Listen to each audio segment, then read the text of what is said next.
Bu darsimizdan azizlar, obyektga yo'naltirilgan Java'ning asoslarini kirish qilamiz. Bu bo'limda asosan inheritance, meros olish, polymorfism, interfeyslarini ko'rib chiqamiz.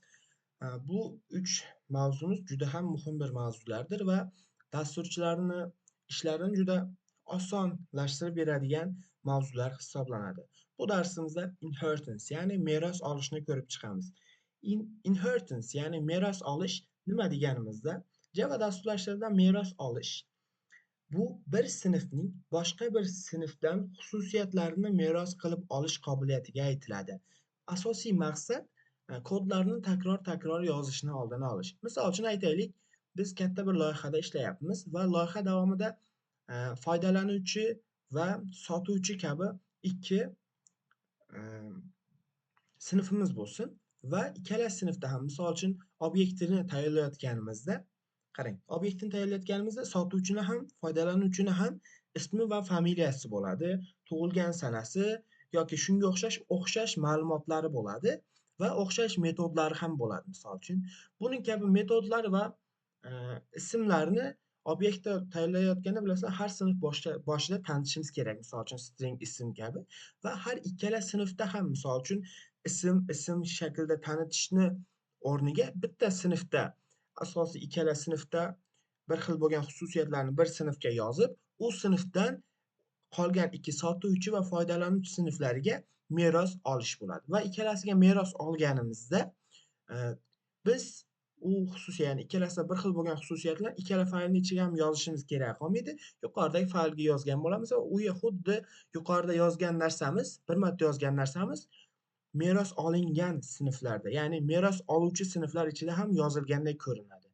Ya'ni bir sinfimiz boshqa bir sinfni o'ziga meros qilib olganida, meros olingan sinfning barcha xususiyatlari, ya'ni o'zgaruvchilari, metodlari meros oluvchi sinfning ichida yozilganda, ya'ni ichida biz tarafimizda ko'rinmasa ham orqa tarafda, ya'ni kodlar ishga tushayotganda ko'rinib, xuddi o'sha sinfning ichkarisida bo'lganday ishga tushadi.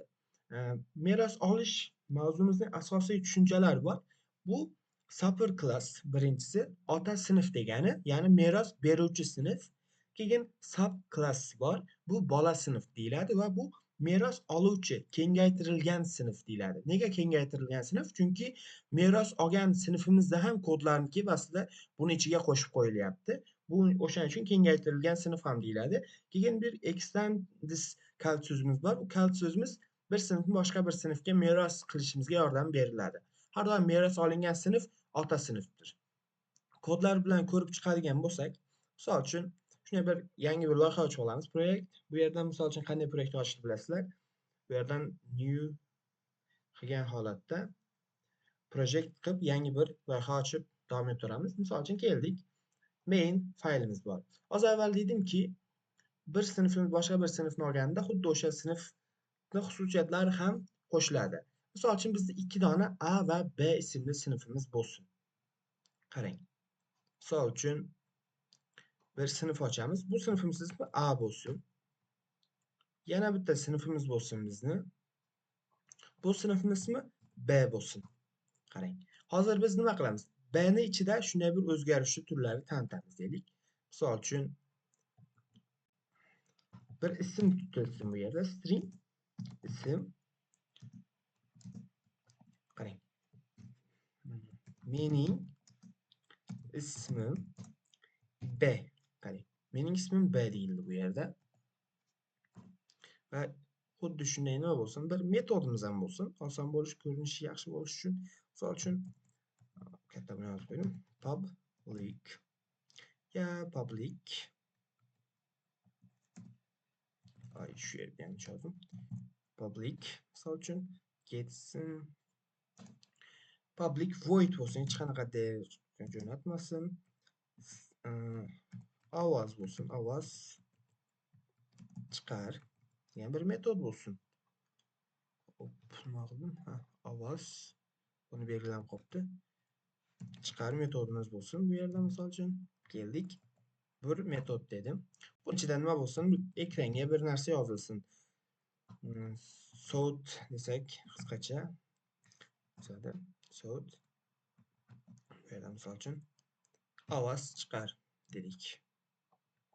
Chiqar. Shuni ham check qo'y. Ovoz chiqar metodimiz bo'ldi qarang. Hozir biz B'ni B'ni o'ziga meros qilib oladi. Bir sinf boshqa bir sinfni qanday meros qilib oladi deganimiz, misol uchun meros oluvchi sinfga kelib, shu boshidagi sinfdan ismidan keyin kalit so'zimizni yozamiz. Bizning kalit so'zimiz extends misol uchun va qaysi sinfdan meros oladigan bo'lsak, uni ham ismini shu yerga yozamiz. Misol uchun A ni B ga meros qilib ol deganimda shu yerdagi barcha metodlar va o'zgaruvchilar bu yerda bordek ko'rinadi. Misol uchun eslasalaring, meros qilib oldim. Mainga kelib obyektimizni klassini oluşturganimiz, ya'ni obyektini bu yerda tayyorlaganimizda A misol uchun object new A bo'lsin. Qarang. Obyektni bu shaklda tayyorladik. Bu xotiraga yozardi bilasizlar. Qilib turib, misol uchun qarang. Shu yerda ekranga sort object nuqta deganimda qarang. Ism keldi, ovoz chiqar metodini chaqirishim keldi. Men ism demoqchiman. Ism deganimda hozir qarang. A ni ichida ism ko'ryapsizmi shu yerda? Hech qanaqa ism yo'q. Misol ishga tushirib ko'rsak buni.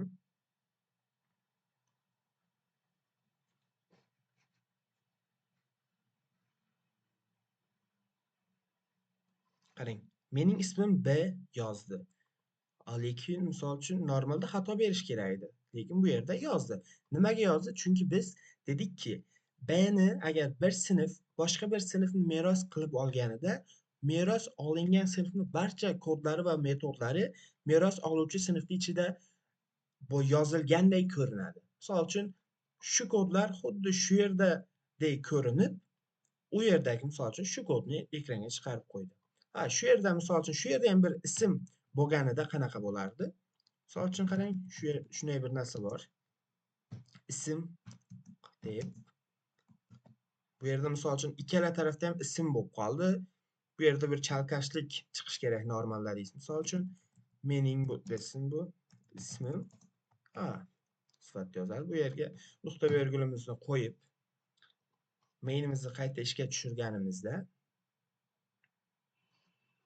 mening ismim A dedi. Demak, nima ekan? Shunday narsa bor. Agar biz meros qilib olayotganimizda meros oluvchidagi ba'zi xususiyatlar yoki o'zgaruvchilar meros oluvchini o'zida mavjudsa, bu yerdagini olmaydi. Misol uchun bu yerda ism borligi uchun bu yerdagi ismni olmadi. Agar bu yerda ism bo'lmaganda bu ismni olardi ekan. Keyin misol uchun to'g'ridan to'g'ri B ni ham A ga chaqirib, bu yerda chaqirib ishlatishimiz mumkin. Misol uchun to'g'ridan to'g'ri B ni bu yerda chaqirib ishlatsak agar, misol uchun qarang, shu yerda chiqdi. Yozganimda bu shaklda bu o'zini B ni ichidagi ismni yozardi. Chunki bu hech bir sinfni o'ziga meros qilib olgani yo'q. Buni ishlaganimizda birinchisi men ismim A, men ismim B sifatida ikki string ekranga yoziladi. Xuddi shu shaklda metodini ham chaqirib olishimiz mumkin. Object misol uchun shu yerga qarang. A dan turib B ni obyektini chaqirishimiz mumkin. Nega? Chunki uni meros qilib oldi A. Ovoz chaqir deganimda shu shaklda shu sistem bo'lmaydi, chunki bir metodni ekranga yoza olmaymiz. Shuni shu shaklda chaqirib qo'ysam, qarang. Hozir ekran keladi. Ovoz chiqar va mening ismim B sifatida yozdi. A dan foydalangan holatda buni chaqirdik. B ni ishlatib to'g'ri buni ham chaqirib oldik. Ya'ni bu shaklda bir sinfni meros qilib olganimizda bu shaklda ishlatishimiz mumkin. Keyin misol uchun meros olish ba'zi qoidalari bor. Bitta sinf faqatgina bir sinfni meros qilib oladi. Misol uchun shu yerda ikki dona sinfni birdaniga meros qilib olamiz. Faqatgina bir sinf bir dona sinfni metod qilib oladi. Keyin erishim cheklovlari bor. Private elementlarga bevosita bola sinfdan kira olmaymiz. Misol uchun B sinfida agar ba'zi elementlar private bo'lganida bo'lsa, misol uchun uni to'g'ridan to'g'ri erisha olmaymiz. Bular yo protected bo'lish kerak yoki public bo'lish kerak. Buni men kalit so'zlarni, ya'ni private, public, static kalit so'zlarini tushuntirayotganimda ham aytib o'tgandim. Qaysi qanaqa Misal üçün ismini yazdım, lekin misal üçün xəta aldım. Nega xəta aldım? Şu yerdə xəta alışımın səbəbi var. Qarang, bir baliq xəta var. Çünki mən şu yerdə ismga erişmoqchiman. İsmga privet bo'lganda faqat o'zini ichidan erisha olardik. O'shaning uchun bu yerda xato berdi. Keyin misol uchun bu yerda şu ismni o'chirsak, keldik. Misol uchun ismni xato beryapti hali ham, chunki biz şu yerda xato olishimiz yana bir sababi o'zgarish turini biz o'chirib qo'yibmiz. O'shaning uchun xato beryapti. Qarang, yozdik. Keyin misol uchun A dan turib chaqirmoqchi bo'lganimda o ismni chaqira olmayman. Nega? Chunki A private'ga erisha olmaydi. Qanday chaqirardim? Misol uchun so'z ekrandan nima chiqarishni istaylik? Object nokta ism deganimda misol uchun xato berishi kerak. Chunki erisha olmaydi. Nega erisha olmaydi? Chunki ism private'dir. Misol uchun xatoni berdi. Ammo shu protected bo'lganida ishlardi. Nega? Chunki protected meros olingan sinf erishishga ruxsat beradi. Qildim va qaytadan kodni ishga tushirsam, bu safar erisha olaman. Qarang, ovoz chiqar. Xuddi shunday bu yer misol uchun public bo'lsa ham erisha olaman kabi. Public, protected va defaultlar ruxsat beradi erishishimga. Private erishishimga ruxsat bermaydi meros oluvchiga. Buning kabi bir erishim cheklovlari ham mavjud. Keyin konstruktor meros olinmaydi. Shunday narsa bor. Bir sinfimizni har bir sinfni konstruktorlari bo'lardi va shunday narsa bor. Ya'ni konstruktorlar meros qilib olina olmaydi.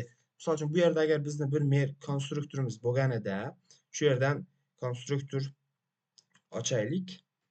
Generate'dan konstruktor, shu yerda.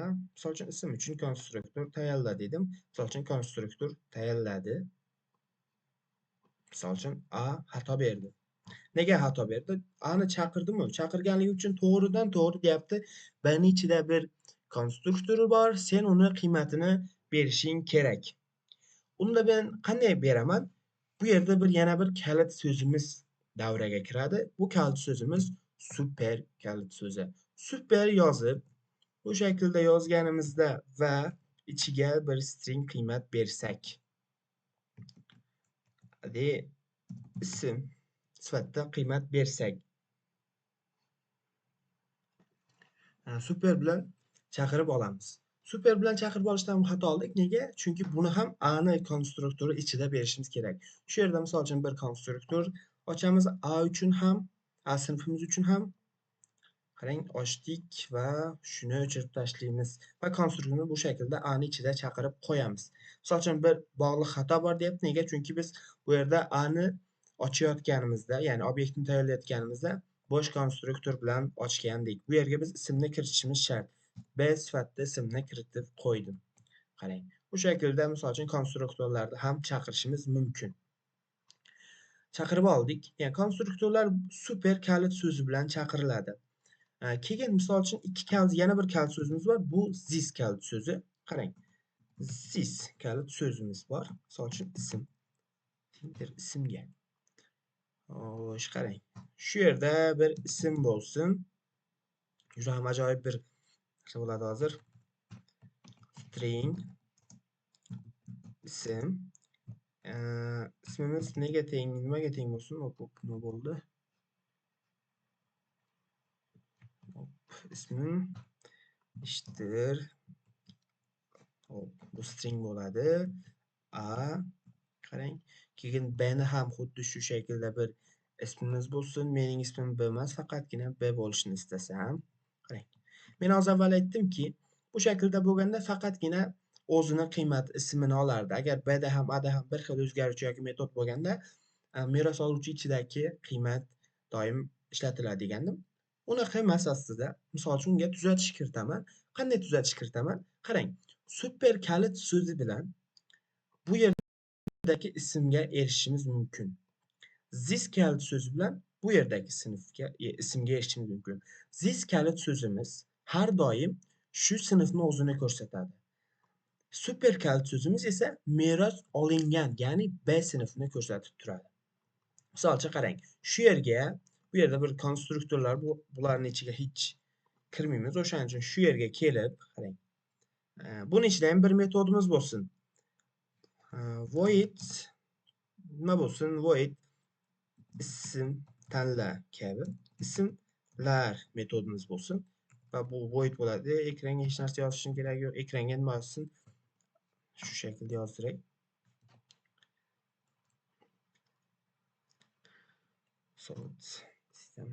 Qarang. Shu yerda men ikkala sinfni ham bu yerdan ekranga yozishni istasam. Men qarang, B ning ichidagini yozmoqchi bo'lsam, super yozaman. Nuqta ism deyman. Agar faqat buni yozmoqchi bo'lsam, this deyman. Nuqta ism deyman. Misol uchun, qarang, ikkalasini ekranga yozg'izaman hozir. Maindan ham bu metodimizni nima qilishimiz kerak? Chaqirib qo'yishimiz kerak. Shu yerdagi ovoz chiqar metodini o'chirib, kerak yo'g'ini shundan. Misol uchun ismlarda metodimiz. Ismlarni bu yerga misol uchun chaqirganimda ham B dakini ham A dakini yozadi. Birinchi qaysini yozadi? Birinchi B dakini yozadi. Nega? Chunki kodlarimiz har doim qatorma-qator ishlaydi va birinchi biz ota sinfidagi ismni yozishini istadik bu yerda. Kodimiz ishga tushmadi. Hozir ishga tushiramiz qaytadan.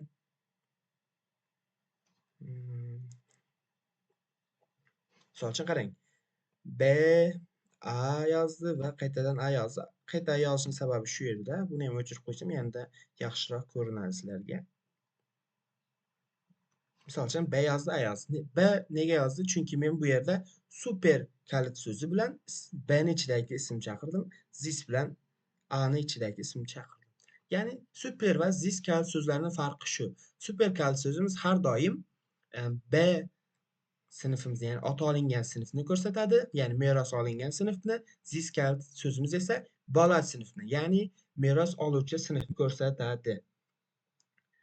Xo'sh, boshqa yana nima bor? Konstruktorlar bor. Konstruktorlar haqida ham biroz tushuncha beraman.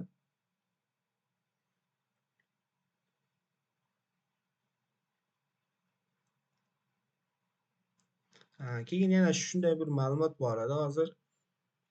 Yani esimga endi kelib, aslida buni boshida aytishim kerak edi. Har bir sinfimiz aslida bizga ko'rsatmasdan turib bir sinfni meros qilib oladi va u sinf obyekt sinfi. Obyekt sinfi bu yerda ko'rinmasa ham bu orqa kodlarimizda bor va u meros qilib oladi. Keyin misol uchun keyingi darslar yoki keyingi kurslarimizda biz sizlar bilan boshqa kutubxonalar ko'rishni boshlaganimizda kodlarimizni, ya'ni tayyorlayotgan sinflarimiz avtomatik shaklda boshqa, ya'ni kutubxonalarni o'ziga meros qilib olgan holatda davom etadi. Shunday narsalar bor. Ya'ni bularni o'tgan keyingi darslarda yanada yaxshiroq tushunamiz.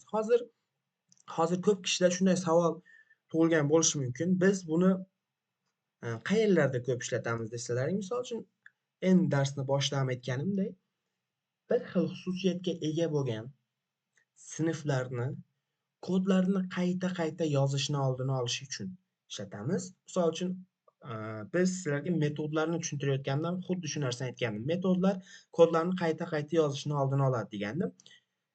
Bu nima deydi? Meros olish, ya'ni inheritance ham xuddi shu ishga o'xshash, lekin inheritance metodlarni ustun, metodlardan yanada ko'proq ish qiladi. Ya'ni o'zgaruvchilarni ham qayta tayyorlab, qayta yozishimizni oldini oladi.